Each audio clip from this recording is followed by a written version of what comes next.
Season 9 is here and you know what that means. A fresh start, a fresh grind and a chance to dominate from day one. Today I'm dropping the ultimate guide to the best leveling build for each class so you can hit 60 before your friend even find the blacksmiths. So choose your class and let's go. Alright Nephilim, so in this video I'm gonna give you a quick overview for each class best build for leveling in Season 9. I'll go fast. If you want more details, I might do a deep dive video for each class later.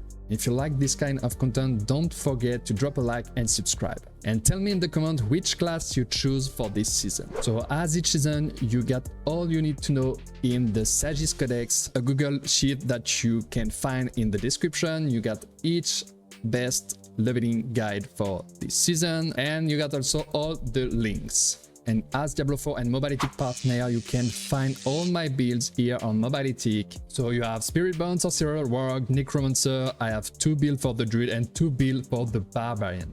And let's start with the Barbarian, my friend. Silent Berserker is here. Discover the Infinite Silent Hota Quakes, the strongest Barbarian build for leveling in Season 9. Lunging Strike and Hota has been increased. And the core highlight, we fully benefit of the new X aspect for the new Mighty Throw and Steel Grasp. Hammer of the Ancient add massive additional damage on impact, huge AoE and single target clear for big burst damage. No shot, pure active gameplay. We have Weapon Swap bonus for flexibility, permanent Berserker uptime for non-stop carnage, and mobility with Leap and Lungy Strike for non-stop flow. Penitent before level 60, easy, the build smash everything in its path. But you'll have also another build, the almighty Whirlwind Berserker, spin to win at its finest. So yeah, it's all about Whirlwind and Quakes. This season, Lunging Strike, as I said, has been increased, and for the core highlight, we have true and iconic Whirlwind gameplay. Use the aspect of Mighty Throw with Steel Grasp, again, huge AoE and single target burst, aggressive and proactive style. Weapon Swap Berserker uptime plus flexibility. We have permanent Berserker, total mayhem, and mobility with Leap plus Lunging Strike. This is not your average Whirlwind Barbarian. This one is for players who sink while they spin. So yeah, you got the planner for the Barbarian, Silent, Hota, Berserker and Quakes here. Barbarian has been nerfed for the endgame, but for the leveling it's still pretty strong even with the Quakes. Rumble has been nerfed also, but we don't play with Paragon for a leveling build. So this one is truly the best Barbarian build for leveling for this season. Big damage, Lunging Strike, Hota and Iron Maelstrom at rank 5. And you will deal a lot of damage with your Quakes. And for the Whirlwind Berserker, we don't play with an ultimate skill, we don't need, because we need a lot of Fury generation, so we play with Lunging Strike, Whirlwind, Leap, Running Cry, Mighty Throw again, and Steel Grasp. You have to master the flow of Fury. It's a real proactive and rerouting gameplay. And now my friend, here the Call of the Wild. I have 2 builds for you on my planners.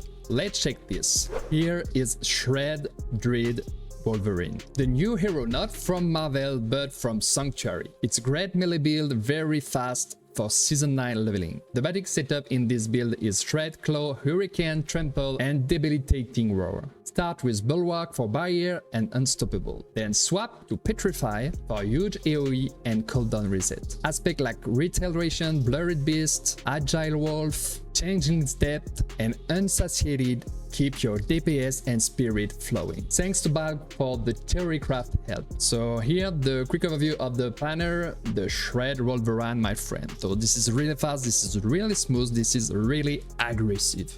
And it's pretty cool to play a mobile build for Druid that is normally slow. So yeah, the aspect really important. Unsatiated, Blurred Beast, Changing Depth, Agile Wolf and Retaliation are really strong. They boost your spirit regen, mobility and all above your DPS. It's really fast, it's really furious, it's beginner friendly and intuitive, and it's scaled naturally to 60 with minimal gear dependency. This is really good for this season. And just for you guys, I added the Pulverize Beast. So Pulverize will be a great melee build for Druid, and for the endgame also this will be strong. So the basic setup here is Pulverize, Blood Howl, Trample, Poison Creeper and Wind Shear. And don't forget to start with Bulwark for barrier and unstoppable, and swap to Petrify for huge AoE and cooldown reset. So here the important aspect: Shockwave, Calm Breeze, Changeling Depth again with Retaliation, and Unseen Horror. They boost your DPS and your Spirit Restoration. Shockwave will boost Pulverize and help for big AoE, and Unseen Horror helps to reduce cooldown.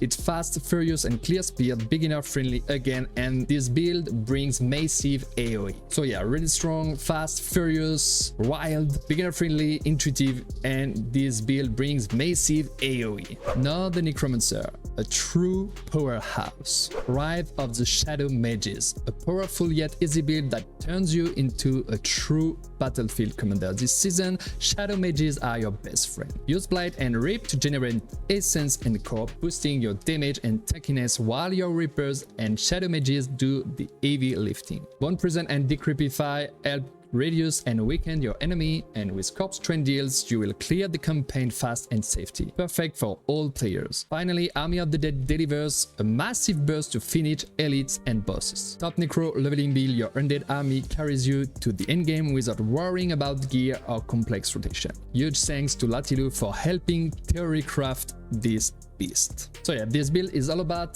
to boost your minions, Shadow Mages, that will assist with Reapers. You will boosting this big bad family with Blight, Rip, Army of the Dead, Bone Prison, Decrepify and Corpse Train deals are great tools. We sacrifice Golem Iron for more critical strike damage. Here the aspect, really important: service and sacrifice, commanders aspect, aspect of the damned, aspect of reanimation, and aspect of grasping vents. It's really great for boost minion generation, Shadow Mages, shadow damage, attack speed and crits, and synergize with Corpse Kill. So if you're lucky, Ring of Meldel is really great. End of Naz is the new unique item for Necromancers, and if you are lucky, sacrifice Warriors for Skirmishers, unlock up to 14 mages. Then remove Warrior Mastery, Max Hued Flesh and Necrotic Fortitude. If you drop Blood Moon, Riches or Cursed Aura, you can remove Decrepify from your bar skill to use Read. So yeah, powerful skeleton match army, good scaling and damage, excellence, single target DPS, melt elite and bosses, low APM. So yeah, it's always the same story. Low APM for Necromancer, it's chill, it's easy to play while staying efficient, but if you prefer proactive gameplay, this one might be not for you. But if you like power and play chill, this is perfect. And now, my friend, it's time for the Rogue. Dance of Knife unleashes a brutal storm of blades. By snapshotting now only Poison Imbuement or Shadow Imbuement. With Concealment, we lock in the full power before channeling. All this build is reinforced with Momentum passive key. This means all your imbuments stay active while spinning, allowing a devastating channel where everything melts. And when needed, use Shadow Clone to resync your cooldown with preparation for Carnage again. Dance, spin and melt through the leveling like a dead metal hurricane. So yeah, Dance of Knife is still the best leveling build for Rogue. It's a bit less powerful as the previous season because now Concealment will not snapshot everything. Concealment will snapshot only one of your imbuement. So don't forget to snapshot Shadow Imbuement if you want more RE, or snapshot Poison Imbuement if you want more DPS against single target. It's still crazy, it's still strong, and Shadow Cloud plus preparation is really good. So for the aspect, Patchard, Arrowstorm and Vengeful maximize AoE. Synergy picks with Talent Vigor Clandestine, Synergy Retribution help push damage, cooldown and skill efficiency. So yeah, Spin to Win is always here for leveling, my friend. The fastest Rogue leveling build is ultra fluid and stylish, and it deals massive AoE with good single target, ideal for all scenarios. And now the Sorceress, Hydra Firewall. This is maybe the most exciting and famous leveling build for this season. Hydra Firewall Soak is still always and forever the strongest and safest leveling build for Sorcerer. Create Deadly Zone with Firewall, staying mobile and safe, while powerful Hydra's Blast. Plain Shield for immunity plus healing, perfect for clutch plays. Familiar for consistent passive damage, we use Ice Hammer for protection. free barrier every cooldown, and teleport for mobility and repositioning. And as a key passive we use combustion that boosts your burns even more. And for enchantment we use fireball and familiar. So this is perfect for leveling because even for the endgame, Hydra, Firewall, Sorceress will be maybe the best build for Sorceress. And you will benefit, if you are lucky, of the new unique Ophidian Harris, the amulet that boosts a lot your Hydras and your playstyle. With this build you will burn everything in your path with extremely good mobility. A safe deadly setup that turns you into a walking inferno. So important aspect here, Serpentine aspect, Elemental Constellation, Engulfing Flames, Creeping Death with Searing Rod, this is really huge, and also Conceded aspect. More damage, more burn and sustain with those aspects that will fuel your DPS, defense and mobility from the very start. If you're lucky, Ophidian Iris, Talrasha's Loop and Jesus Hellroom are huge bonus, but they're not required. So yeah, the strengths of this build are massive AoE and consistent damage, Hydras and Firewall mess everything in range, great defense with Flame Shield and Ice Armor, no aspect required. Its limit, you can play this build naked. Its jug buck is really strong, ultra strong from level 1 and really fun to play. And finally, another wild leveling build, the Spiritborn. The Quill Volley execution, the Spiritborn madness, spamming juicy, piercing further, applying vulnerable and melting enemy from range while dashing around like a thunderstorm. Smooth, flashy and deadly. With Thunder Spike mobility, Vortex and the Hunter, you control the battlefield. Stack crit damage and execute anything that dares to move.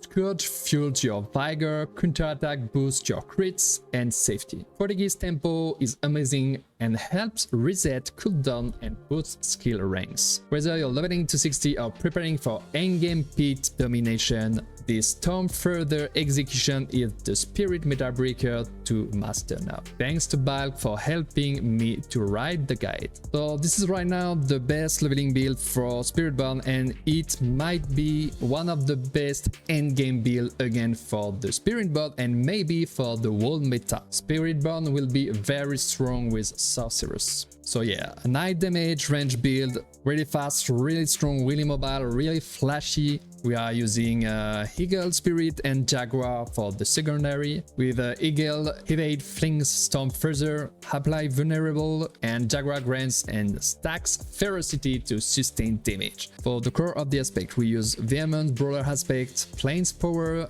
Apogeic Furor, Rebounding Aspects, and Moonrise. We are using also Forest Power for more Mystic Cycle. So yeah, this setup helps on boosting Quill's Volley ultimate efficiency, ferocity, speed, and creates helpful and daily mystical circles.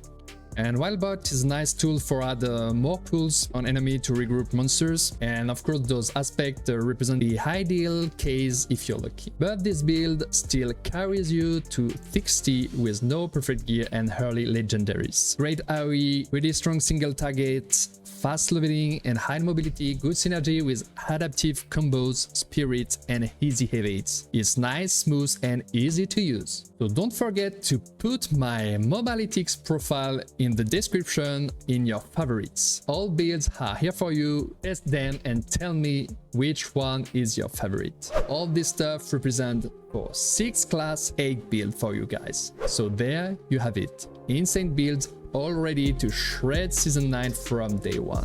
So let me know in the comment if you want to see each build in details. I will cook up a deep dive for each. Drop a like if this helped, smash that sub button and remember, choose your path and become unstoppable. See you in Sanctuary.